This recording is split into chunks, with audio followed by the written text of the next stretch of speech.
Hello, everyone. Welcome to the show. Well, my guest today is the owner and senior, senior consultant at Estelle HR Solutions. And I forgot to ask her how to pronounce her last name, so I'll get her to do that. Ladies and gentlemen, Veronica, welcome to the show. Thank you. Thanks for having me. It's Veronica Lyver. Lyver. I wasn't quite sure. I figured that's what it was, but I didn't want to make a mistake. So tell me about your business. Yeah, for sure. So I have a small HR consulting firm here located in the beautiful Fraser Valley, and I help clients hire, train, develop, and retain their top talent. So I bring my years of HR experience to the small and medium-sized businesses throughout the province. Okay. HR is short for human resources, right? Correct. So yes. How did you get into that? I started actually in hotels when I finished college, and I accidentally found my way into HR. I was in a position helping out the general manager. I was the executive assistant, and he asked if I could go down to the HR department to help out. I was privy, of course, to confidential information already being in that position. Okay. So he asked if I could go down and help out while they were looking for someone. And once I got there and I helped my first employee, I just knew that that's what I would do for the rest of my life. Very good. Now, I know that you have years of experience in the management field, yes. Right? That's correct. Yes. So when you were in the hospitality, like you worked at such resources as Canadian Pacific Hotel, Fairmont Resorts, Hilton. Yes. Delaware North companies. Yes, Delaware actually was the owner up until a few years back of the Harrison Hot Springs Resort and Spa. Oh, yeah, that's actually what brought me out here years ago. Okay, no, I know you're originally from Newfoundland, right? Yes, I am. So at what point did you come out west? I made my way out to Alberta first and spent many years there with Canadian Pacific Hotels, Fairmont Hotels, Hilton, and then I made my way out to BC. I went back to Alberta, and then I came back to BC again. I'm just sort of curious about moving from Newfoundland out west. Like, what was that experience like for you? You know, I was only 21, so it was a little shocking to the system at first. Yeah. Quite a ways away from home. And of course, my parents were still back there. Luckily, I had my siblings, they had come earlier up to Alberta, so they were close by, thank God. Yes. But it was a lot to learn, even like, you know, getting around town and looking for a job, coming out of college and trying to find my first job and things like that. And coming up against that, you know, I don't have experience, so I can't get a job, can't get experience, you know, that whole cycle. So, but at the same time, it was fascinating learning new things, new cultures. I never even seen a pierogi before.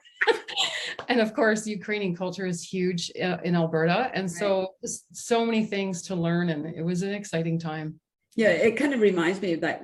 I was born in New Brunswick, and when we moved from there to in a small town to Montreal, and it's like we'd never heard of pizza, even, you know, right?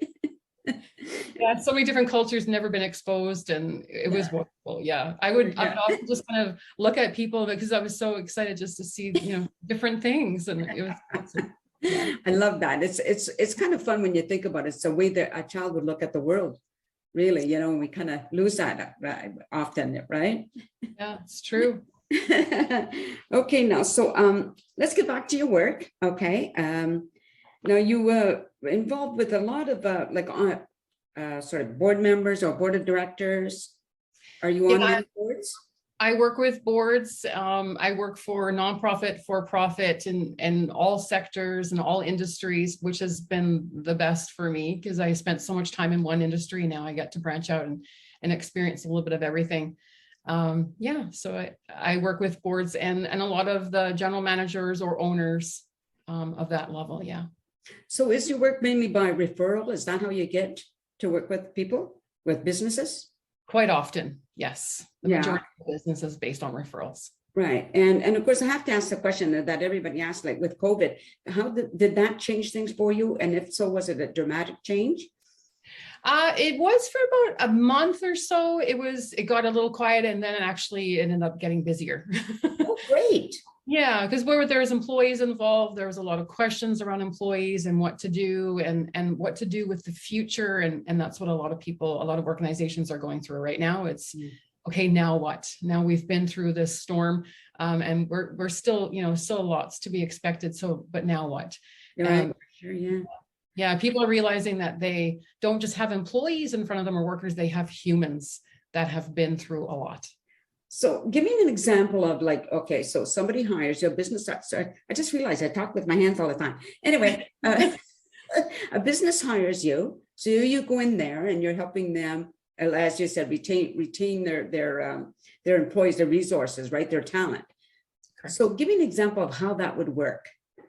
So the three areas I talked about, so hiring, I will either actually do a talent search, I'll go out and search for someone for them, or I could also teach someone internally how to do those searches and provide them with the tools that they need. So I could do it either way there. With training, I facilitate workshops. So if there's something, I do a lot of respectful workplace, which is around bullying, harassment. But if there's something special need that they need, they'll call me and say, V, what about this? And I can create something for them. So I do a lot of training. And I also have an online learning hub, an academy, and I create e-courses for them. So orientations, safety orientations, again, something that's very specific to them. We can brand it for them. They get a link and people can do their self-learning, which is fantastic. It's more automation and we really need to move and move that way. Right. So that's for training. And then development, it's really around where do I see, like, who do I have on my team? Where do I see them growing into the future? Where do they see themselves growing into the future? How can we help get them there? So what's a plan, a succession plan, or a personal development plan? But really it's looking at your whole entire team and then also on an individual level. And then retaining, it's, all of those pieces help with your retention, but there are retention programs, there's recognition programs, there's developing your leaders, has a huge piece to do with retention. So there's so many pieces involved. Yeah. You think about the employee life cycle and all the things that we touch along that cycle. So that's, yeah. I was just wondering, like, I remember years ago when I worked, and it was so often there'd be a case of, there'd be this one employee who was really good at dragging their, say, a 4-hour job into an 8-hour job. And it seemed that management never saw that. Do you get that type of thing? Yes. Absolutely. That's a great question, Nancy. And yes, and it's can really help them narrow down and pinpoint what's going on, and even come in and do some assessments and things of that nature. Right. Oh, because they quite often hear the things going on in the background and not quite sure how to handle it, and it doesn't go away. It will get worse. I know. So, yeah. I used to get so frustrated. I tend to be a fast worker, and I would have trouble slowing down. And I'm looking at this person as like, how do you do that? Drag that job out, right? Yeah, absolutely. And I even help with tools like, simple things like employee handbooks or policies. You can't hold someone accountable if you don't have these basic foundation tools. I often think of it as, if you want to grow a skyscraper in your business, you want to have, it's a big business, you have to have a really solid foundation.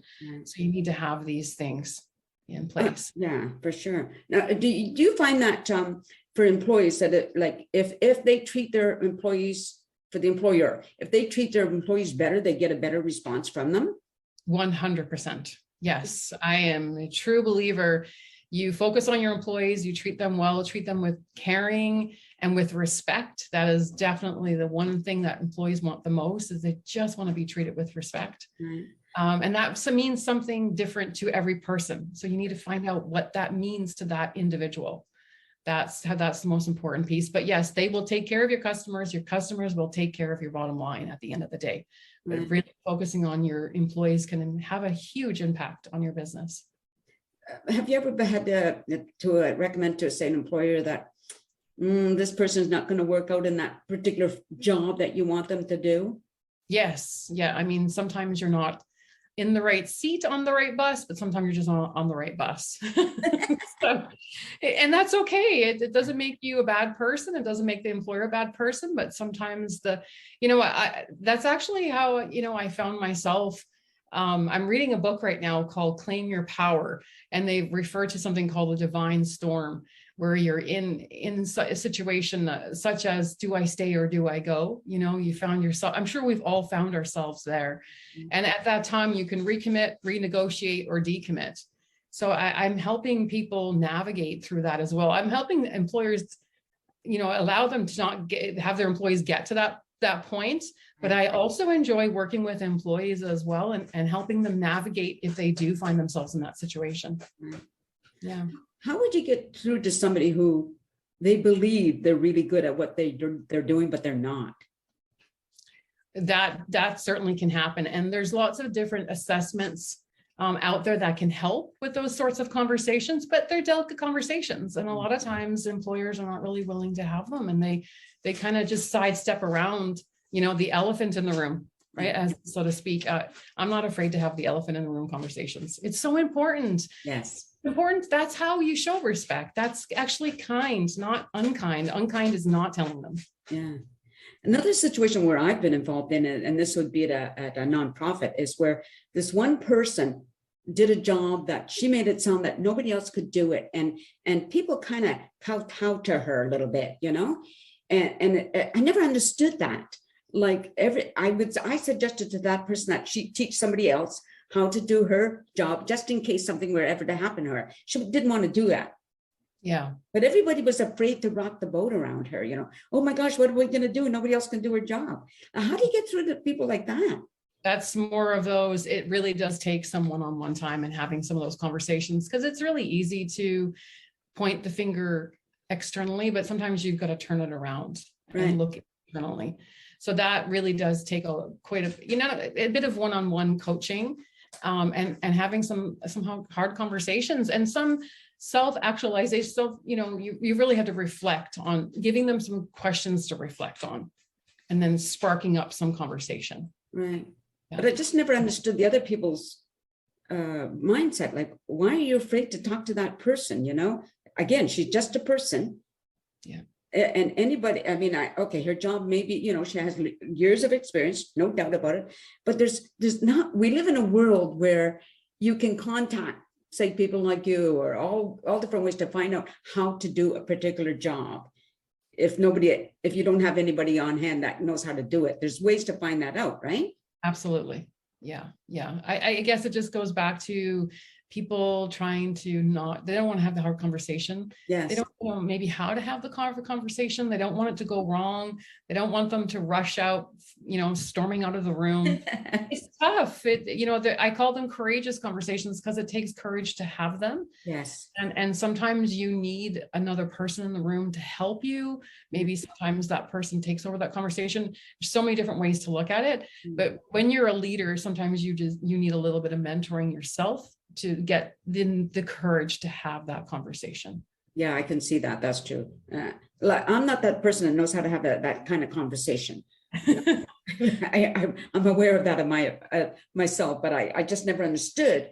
I'm not the leader. You're the leader. So lead.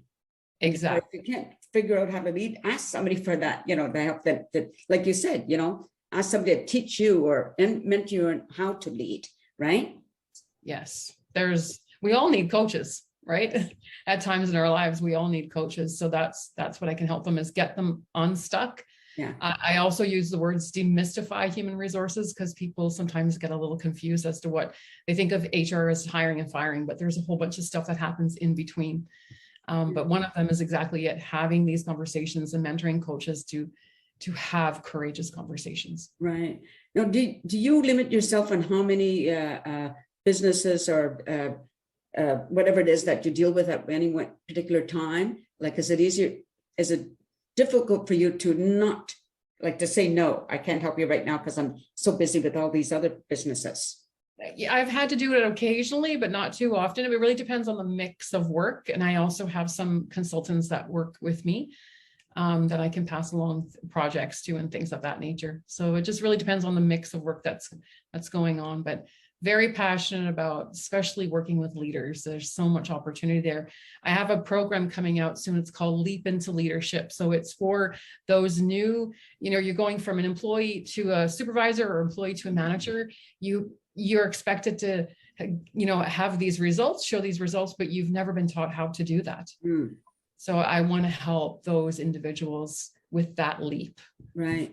No, okay. So as a business owner, you have employees? I have some people that subcontract their work with me. Subcontract. So now, before you subcontract them, do you find out what they know, or like, do you teach them, or do you mentor them? How's that work for you? Yes, for sure. I don't just subcontract my work out to anyone. I consider them part of my team. And I definitely make sure that the work that's going to them is appropriate for their background and their skill set. And then I love developing people. So that was one of the things I truly enjoyed about my 2 decades in corporate, was how many people I had the opportunity to develop. So I look at this as the same opportunity. Right. And so how long has Estelle HR Solutions been in business? We've been around now, existing so July 1st will be our first corporate birthday. Oh, happy birthday. Yeah, it's exciting. I was actually subcontracting my work with another organization up until last year. And then I decided that I had some things that I really wanted to do myself, and created my own brand. Ah, very good. Yeah.